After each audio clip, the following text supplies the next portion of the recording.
अध्याय 34 गोदान। उसको शुरू करने से पहले मैं आप सबसे रिक्वेस्ट करना चाहती हूँ कि प्लीज़ हमारे चैनल को सब्सक्राइब कीजिए, वीडियोस को लाइक कीजिए, कमेंट कीजिए, ज़्यादा से ज़्यादा शेयर कीजिए। आपकी इस छोटी सी हेल्प, जो इसमें बिल्कुल भी कॉस्ट नहीं लगेगा, एक भी पैसा नहीं, लेकिन उससे मुझे बहुत बड़ी हेल्प हो सकती है। तो चलिए कहानी शुरू करते हैं। नौरी उन औरतों में ना थी जो नेकी करके दरिया में डाल देती है। उसने नेकी की है तो उसका खूब ढिंडोरा पीटेगी और जितना यश मिल सकता है उससे कुछ ज्यादा ही पाने के लिए हाथ पांव मारेगी। ऐसे आदमी को यश के बदले अपयश और बदनामी ही मिलती है। नेकी ना करना बदनामी की बात नहीं, अपनी इच्छा नहीं है या सामर्थ्य नहीं है, इसके लिए कोई हमें बुरा नहीं कह सकता। मगर जब हम नेकी करके उसका एहसान जताने लगते हैं तो वही जिसके साथ हमने नेकी की थी हमारा शत्रु हो जाता है और हमारे एहसान को मिटा देना चाहता है। वही नेकी अगर करने वालों के दिल में रहे तो नेकी है, बाहर निकल आए तो बदी है। नौरी चारों ओर कहती फिरती थी, बेचारा होरी बड़ी मुसीबत में था। बेटी के ब्याह के लिए जमीन गिरवी रख रहा था। मैंने उनकी यह दशा देखी, मुझे तो दया आ गई। धनिया से तो जी जलता था, वह तो मारे घमंड के धरती पर पांव ही नहीं रखती। बेचारा होरी चिंता से घुला जाता था। अब मुझसे तो ये देखा ना गया। मैंने सोचा इस संकट में इसकी कुछ मदद कर दूं। आखिर आदमी ही तो आदमी के काम आता है और होरी तो अब कोई गैर नहीं, मानो चाहे ना मानो वह तो हमारे नातेदार हो चुके। रुपए निकाल कर दे दिए। नहीं, लड़की तब तक बैठी होती। धनिया भला यह जीत कब सुनने लगी थी। रुपए खैरात दिए थे, बड़ी आई देने वाली। सूद महाजन भी लेगा, तुम भी लोगी, एहसान काहे का। दूसरों को देती, सूद की जगह मूल भी गायब हो जाता। हमने लिया है तो हाथ में रुपए आते ही नाक पर रख देंगे। हम ही थे कि तुम्हारे घर का बिस उठा के पी गए और कभी मुंह पर नहीं लाए। कोई यहाँ द्वार पर नहीं खोड़ा होने देता था। हमने तुम्हारे मर्जाद बना दिए, तुम्हारे मुख की लाली रख ली। रात के 10 बज गए थे। सावन की अंधेरी घटा छाई थी। सारे गांव में अंधकार था। होरी ने भोजन करके तमाकू पिया और सोने जा रहा था कि भोला आकर खड़ा हो गया। होरी ने पूछा, कैसे हो भोला? मैं तो जब इसी गांव में रहना है तो क्यों अलग छोटा सा घर नहीं बना लेते? गांव में लोग कैसी कैसी कुछ सा उड़ाया करते हैं। क्या यह तुम्हें अच्छा लगता है? बुरा न मानना भाई, तुमसे संबंध हो गया है इसलिए तुम्हारी बदनामी नहीं सुनी जाती। नहीं, मुझे क्या करना था। धनिया उसी समय लोटे में पानी लेकर होरी के सिरहाने रखने आई। सुनकर बोली, दूसरा मर्द होता तो ऐसी औरत का सर काट लेता। होरी ने डांटा, क्या बेबात की बात करती है? पानी रख दे और जा। आज तू ही कुराह चलने लगे, मैं तेरा सर काट लूंगा। काटने देगी? धनिया ने पानी का एक छींटा मारकर बोली, कुराह चले तुम्हारी बहन, मैं क्यों कुराह चलने लगी? मैं तो दुनिया की बात करती हूं, तुम मुझे गालियां देने लगे। अब मुंह मीठा हो गया होगा। औरत चाहे जिस रास्ते जाए, मर्द टुकुर टुकुर देखता रहे। ऐसे मर्द को मैं मर्द नहीं कहती। होरी दिल में कटा जाता था। भोला उससे अपना दुख दर्द कहने आया था। बेचारा उल्टे उसी पर टूट पड़ी। जरा गर्म होकर बोला, तू जा, सारे दिन अपने ही मन की किया करती है तो मैं तेरा क्या बिगाड़ लेता हूं? कुछ कहता हूं तो काटने दौड़ती है, यही सोच। धनिया ने लल्लो चप्पो करना ना सीखा था। बोली, औरत घी का घड़ा लुढ़का दे, घर में आग लगा दे, मर्द सह लेगा, लेकिन उसका कुराह चलना कोई मर्द ना सहेगा। भोला दुखित स्वर में बोला, तू ठीक कहती है धनिया, बेशक मुझे सर काट लेना चाहिए था, लेकिन अब उतना पौरुख तो नहीं है। तू चलकर समझा दे, मैं सब कुछ हार गया। जब औरत को बस में रखने का बूता न था तो सगाई क्यों की? इसी छीछलेदार के लिए? क्या सोचते थे वह आकर तुम्हारे पांव दबाएगी, तुम्हें चिलम भर भर पिलाएगी और जब बीमार पड़ोगे तो तुम्हारी सेवा करेगी? तो वही ऐसी औरत कर सकती है जिसने तुम्हारे साथ जवानी का सुख उठाया हो। मेरी समझ में यह नहीं आता कि तुम उसे देखकर लट्टू कैसे हो गए। कुछ देखभाल तो कर लिया होता कि किस स्वभाव की है, किस रंग ढंग की है। तुम तो भूखे सियार की तरह टूट पड़े। अब तो तुम्हारा धर्म यही है, गंडासे से सर कटा लो, फांसी ही तो पाओगे। फांसी इस छीलेदार से अच्छी होगी। भोला के खून में स्फूर्ति आई। बोला, अच्छा यही सलाह है तुम्हारी? धनिया बोली, हाँ मेरी तो यही सलाह है। अब 150 बरस तो जियोगे नहीं, समझ लेना इतनी ही उम्र थी। होरी ने अब की ओर जोर से फटकारा। चुप रह, बड़ी आई है वहां से सतवंती बनके। जबरदस्ती चिड़िया तक तो पिंजरे में रहती नहीं, आदमी क्या रहेगा? तुम उसे छोड़ दो भोला, और समझ लो मर गई। और जाकर अपने बाल बच्चों को आराम से रखो, 2 रोटी खाओ और राम का नाम लो। अरे जवानी के सुख अब गए। वह औरत चंचल है, बदनामी और जलन के सिवा तुम उससे सुख ना पाओगे। भोला नौहरी को छोड़ दे, असंभव। नौहरी इस समय भी उसकी ओर रोष भरी आंखों से तरेरती हुई जान पड़ती थी, लेकिन नहीं, भोला अब उसे छोड़ ही देगा। जैसा कर रही है वह इसका फल भोगेगी। आंखों में आंसू आ गए। बोला, होरी भैया, इस औरत के पीछे मेरी जितनी सांसत हो रही है मैं ही जानता हूं। इसी के पीछे कामता से मेरी लड़ाई हुई। बुढ़ापे में यह दाग भी लगना था, लग गया। मुझे रोज ताना देती है कि तुम्हारी लड़की निकल गई। मेरी लड़की निकल गई चाहे भाग गई, लेकिन अपने आदमी के साथ पड़ी तो है, उसके सुख दुख की साथन तो है। उसकी तरह तो मैंने औरत ही नहीं देखी। दूसरे के साथ तो हंसती है, मुझे देखा तो कुप्पे सा मुंह फुला लिया। मैं गरीब आदमी ठहरा, 3-4 आने रोज की मजूरी करता हूँ। दूध, दही, मांस, मछली, रबड़ी, मलाई कहाँ से लाऊं? भोला यहां से प्रतिज्ञा करके अपने घर गए। अब बेटों के साथ रहेंगे। बहुत धक्के खा चुके। लेकिन दूसरे दिन प्रातःकाल होरी ने देखा तो भोला दुलारी सहुआइन की दुकान में तमाकू लिए जा रहे थे। होरी ने पुकारना उचित न समझा। आसक्ति में आदमी अपने बस में नहीं रहता। वहां से आकर धनिया से बोला, भोला तो अभी वहीं है। नोरी ने सचमुच इन पर कोई जादू कर दिया है। धनिया ने नाक सिकोड़ कर कहा, जैसी बेहया वह है वैसा ही बेहया यह है। ऐसे मर्द को तो चुल्लू भर पानी में डूब मरना चाहिए। अब वह सेखी ना जाने कहाँ गई। झुनिया यहां आई तो उसके पीछे डंडा लिए फिर रहे थे। इज्जत बिगड़ी जा रही थी, अब इज्जत नहीं बिगड़ती। होरी को भोला पर दया आ रही थी। बेचारा इस कुल्टा के पैर को पकड़कर अपनी जिंदगी बर्बाद किए बैठा है। छोड़कर भाग भी जाए तो कैसे? स्त्री को इस तरह छोड़कर जाना क्या सहज है? यह चुड़ैल वहां भी तो चैन से न बैठने देगी। कहीं पंचायत करेगी, कहीं रोटी कपड़े का दावा करेगी। अभी तो गांव के ही लोग जानते हैं, किसी को कुछ कहते संकोच होता है, कनफुसकिया करते ही रह जाते हैं। तब तो दुनिया भी भोला को ही बुरा कहेगी।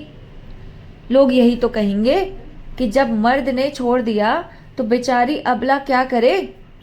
मर्द बुरा तो औरत की गर्दन काट लेगा, औरत बुरी तो मर्द के मुख में कालिख लगा लेगी। इसके 2 महीने बाद एक गांव में यह खबर फैली कि नौहरी ने मारे जूतों को भोला की चांद गंजी कर दी। वर्षा समाप्त हो गई थी। रबी बोने की तैयारियां हो रही थी। होरी की ऊख तो नीलाम हो गई थी। ऊख के बीज के लिए उसे रुपए ना मिले और ऊख ना बोई गई। उधर दाहिना बैल भी बैठाऊ हो गया था और एक नए बैल के बिना काम न चल सकता था। पुनिया का एक बैल नाले में गिरकर मर गया। तब से और भी अड़चन पड़ गई। एक दिन पुनिया के खेत में हल जाता, एक दिन होरी के खेत में। खेतों की जुताई जैसी होनी चाहिए वैसी ना हो पाती। होरी हल लेकर खेत में गया, मगर भोला की चिंता बनी हुई थी। उसने अपने जीवन में कभी यह न सुना था कि किसी स्त्री ने अपने पति को जूते से मारा हो। जूतों से क्या, थप्पड़ या घूसे से मारने की भी कोई घटना उसे याद न आती थी। आज नोहरी ने भोला को जूतों से पीटा और सब लोग तमाशा देखते रहे। इस औरत से कैसे उस अभागे का गला छूटे। बेचारा, अब तो भोला को कहीं डूब ही मरना चाहिए। जब जिंदगी में बदनामी और दुर्दशा के सिवा और कुछ ना हो तो आदमी का मर जाना ही अच्छा। कौन भोला के नाम को रोने वाले बैठा है? बेटे चाहे क्रियाक्रम कर दे, लेकिन लोक लाज में बस आंसू किसी की आंख में ना आएगा। तिरसना के बस में पड़कर आदमी इस तरह अपनी जिंदगी चौपट करता है। जब कोई रोने वाला ही नहीं तो फिर जिंदगी का क्या मोह और मरने से क्या डरना। यह एक नोहरी है और यह एक चमारन है सिलिया। देखने सुनने में उसे लाख दर्जे अच्छी। चाहे तो 2 को खिलाकर खाए और राधिका बनी घूमे, लेकिन मजूरी करती है, भूखों मरती है और मते के नाम पर बैठी है, और वह निर्दयी बात भी नहीं पूछता। कौन जाने, धनिया मर गई होती तो आज होरी की भी यही दशा होती। उसकी मौत की कल्पना से ही होरी को रोमांच हो उठा। धनिया की मूर्ति मानसिक नेत्रों के सामने आकर खड़ी हो गई। सेवा और त्याग की देवी, जबान की तेज पर मौम जैसा हृदय, पैसे पैसे के पीछे प्राण देने वाली, पर मर्यादा की रक्षा के लिए अपना सर्वस्व होम कर देने को तैयार। जवानी में वह कम रूपवती न थी। नौहरी उसके सामने है ही क्या? कुछ भी नहीं। चलती थी तो रानी जैसी लगती थी। जो देखता था देखता ही रह जाता था। यह पटेश्वरी और झिंगुरी तब जवान थे।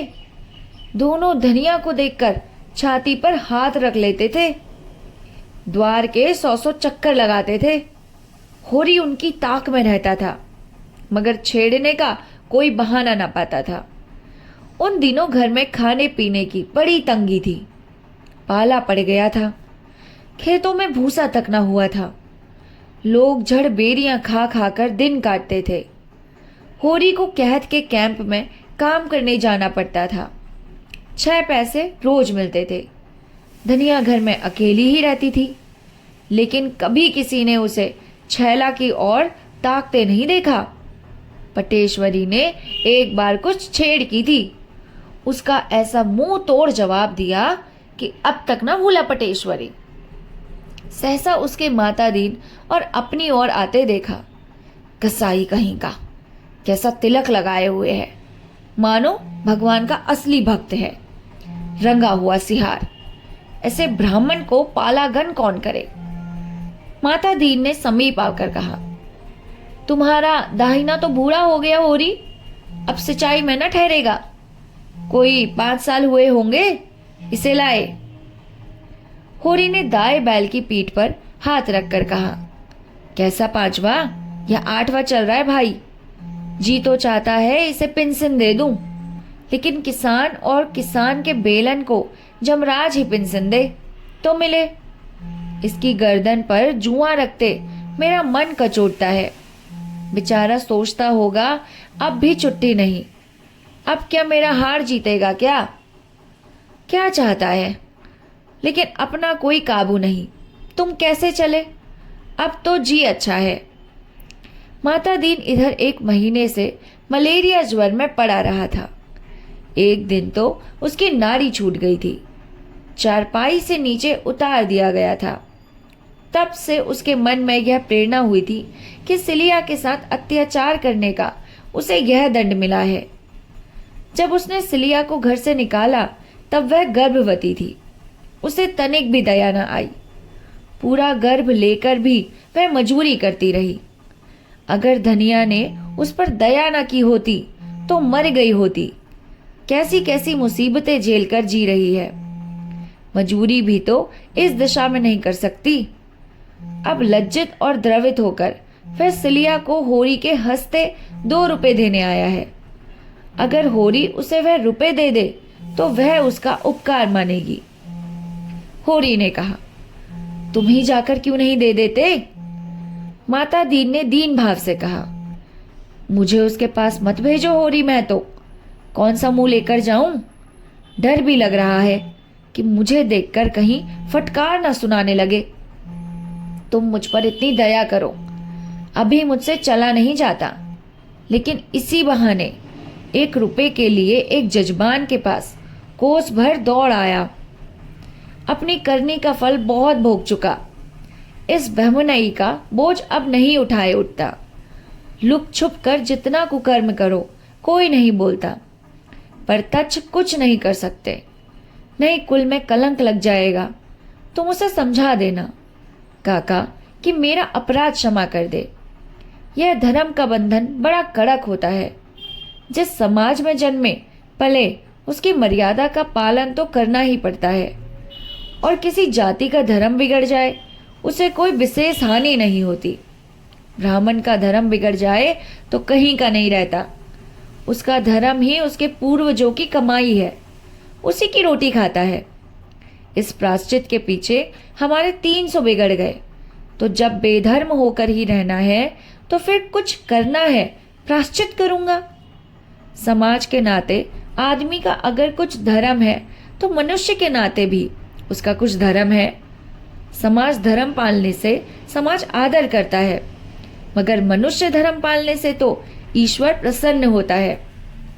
संध्या समय जब होरी ने सिलिया को डरते डरते रुपए दिए तो वह जैसे अपनी तपस्या का वरदान पा गई। दुख का भार भी तो वह अकेली उठा सकती थी, सुख का भार तो अकेले नहीं उठता। किसे यह खुशखबरी सुनाए? धनिया से वह अपने दिल की बातें कर सकती थी।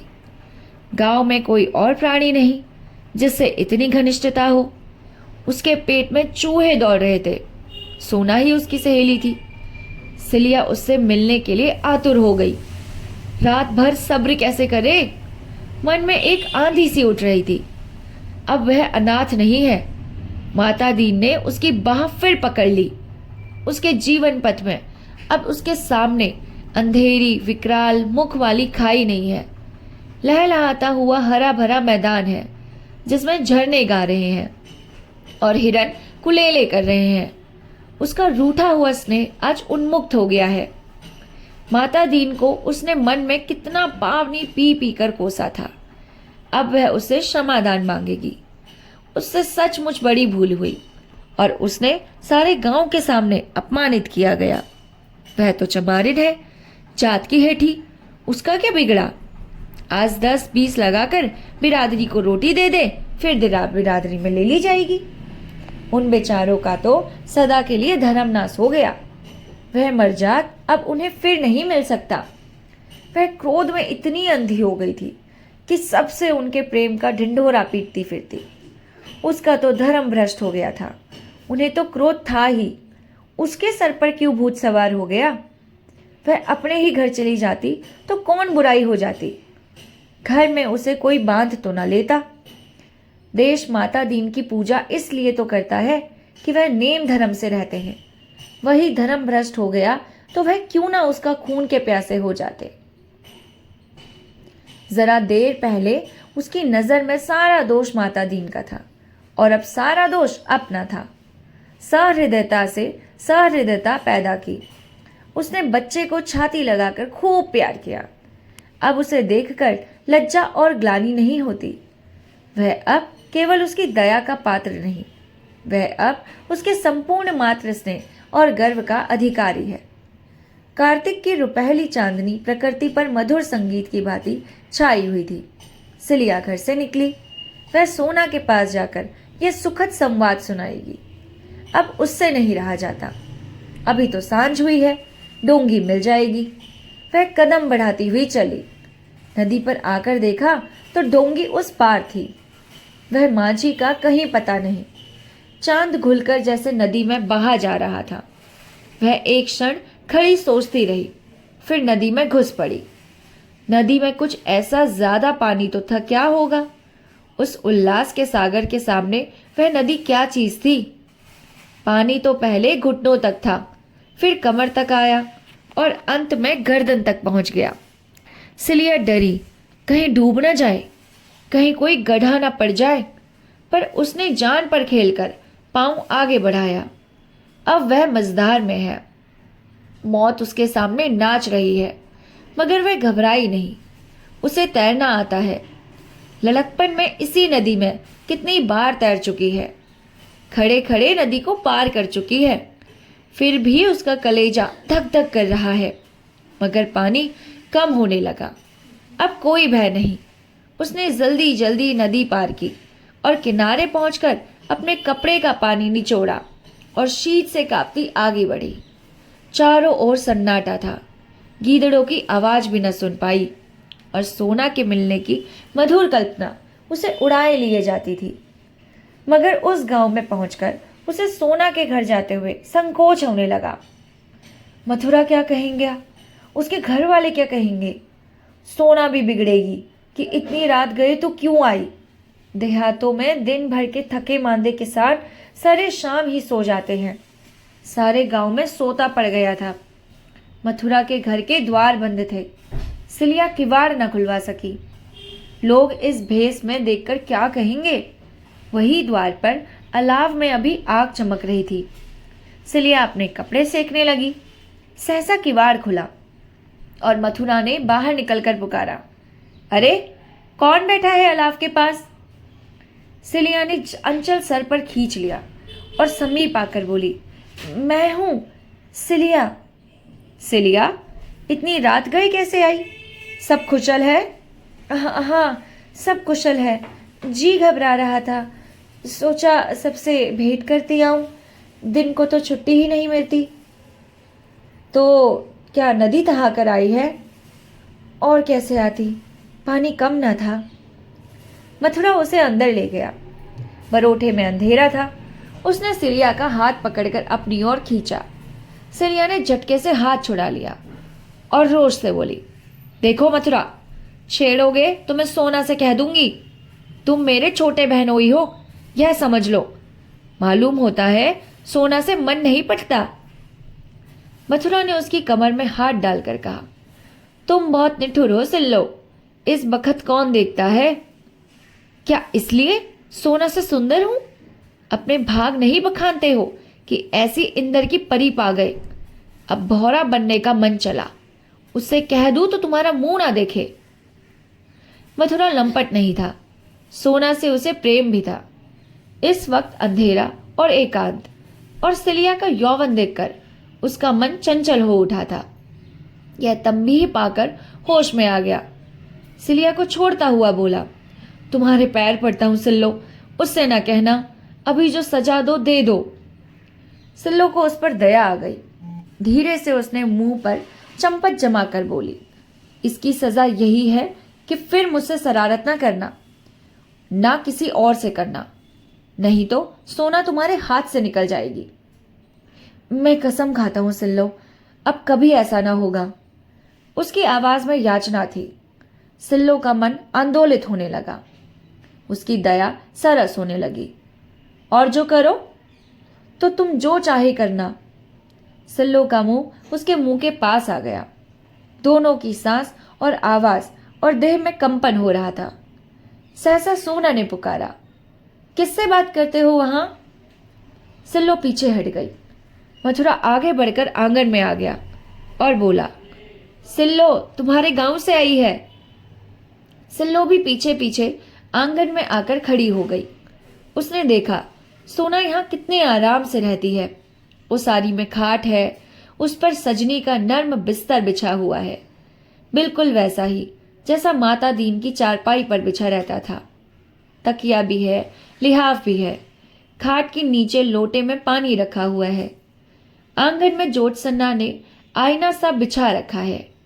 एक कोने में तुलसी का चबूतरा है और दूसरी ओर ज्वार के ठेठों के कई बोझ दीवार से लगा रखे हैं। बीच में पुलाव के गड्ढे हैं।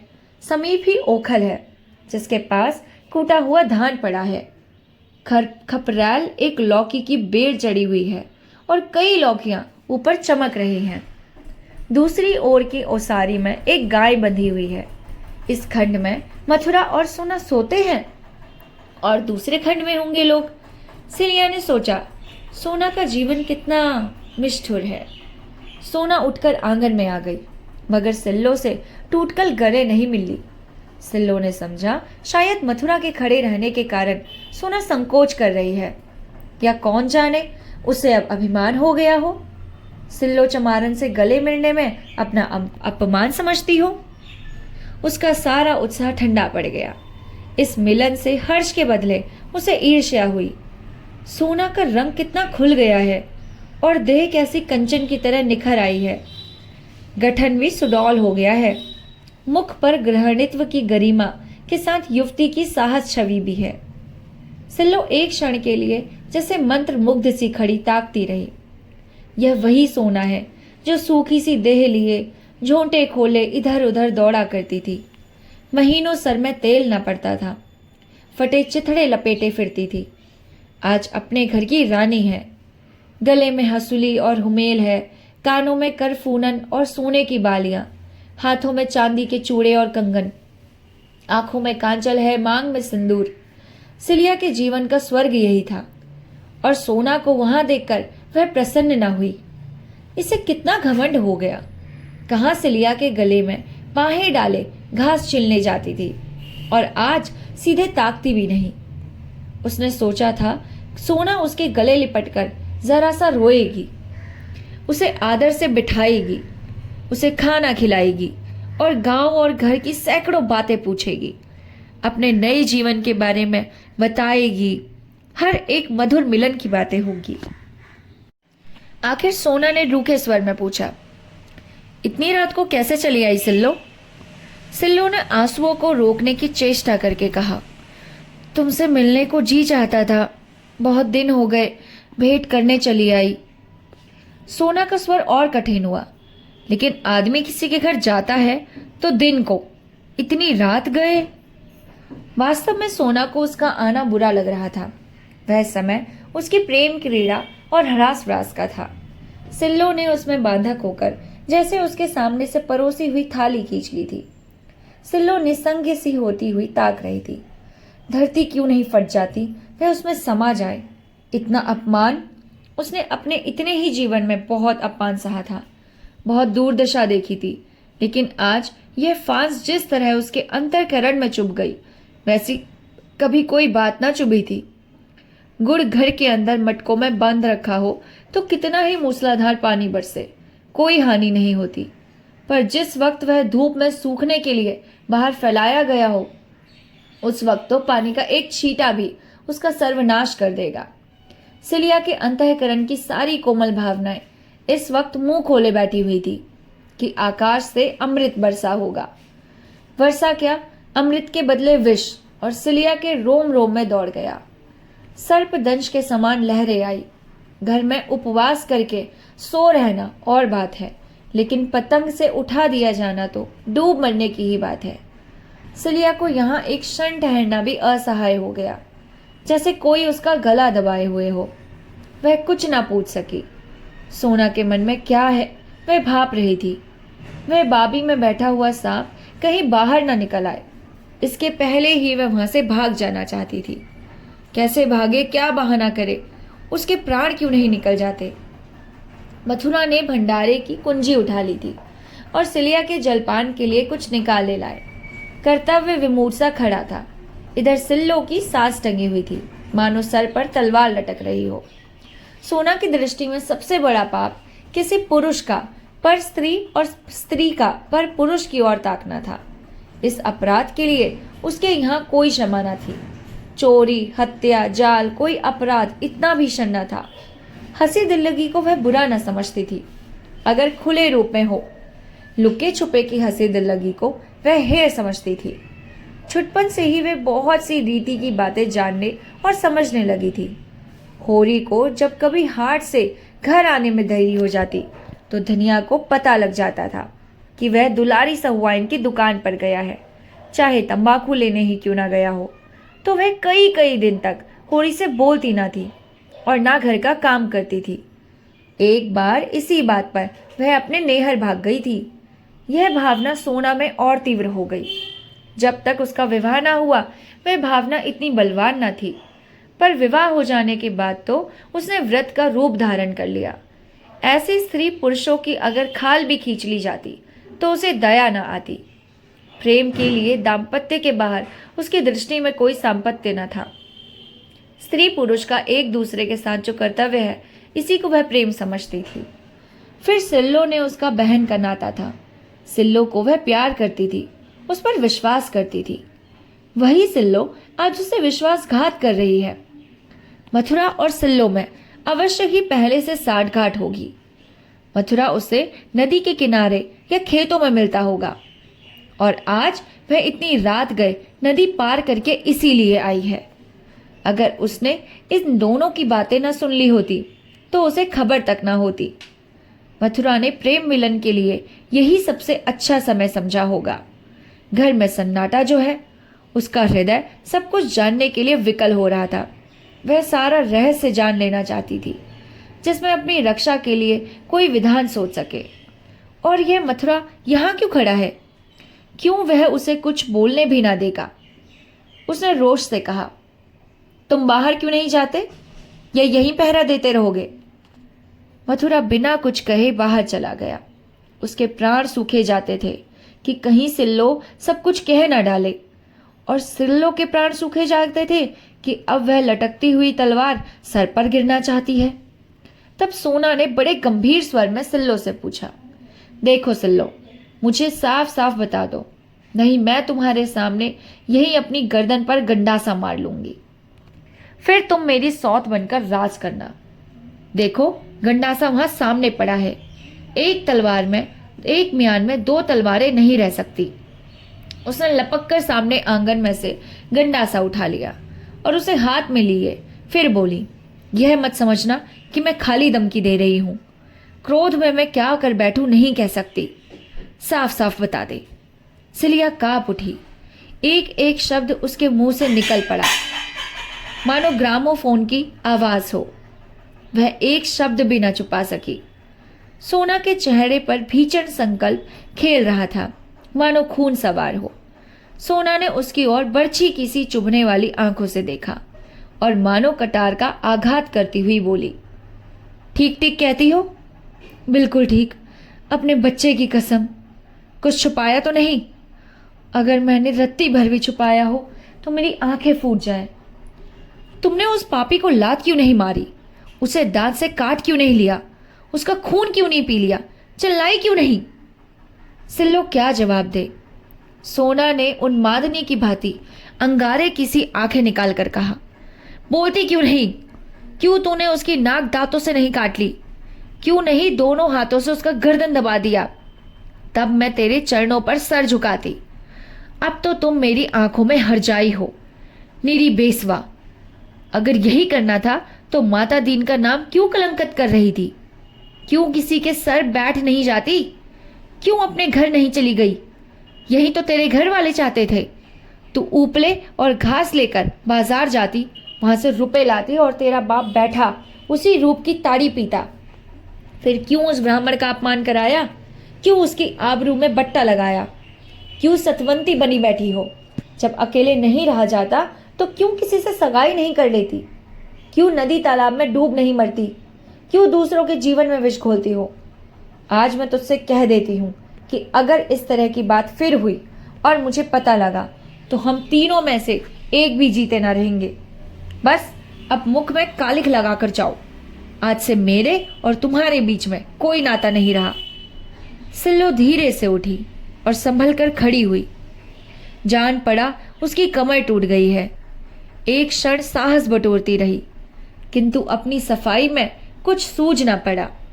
आंखों के सामने अंधेरा था, सर में चक्कर, कंठ सूख रहा था, मानो सारी देह सुन्न हो गई थी, मानो रोम छिद्रों से प्राण उड़े जा रहे हों।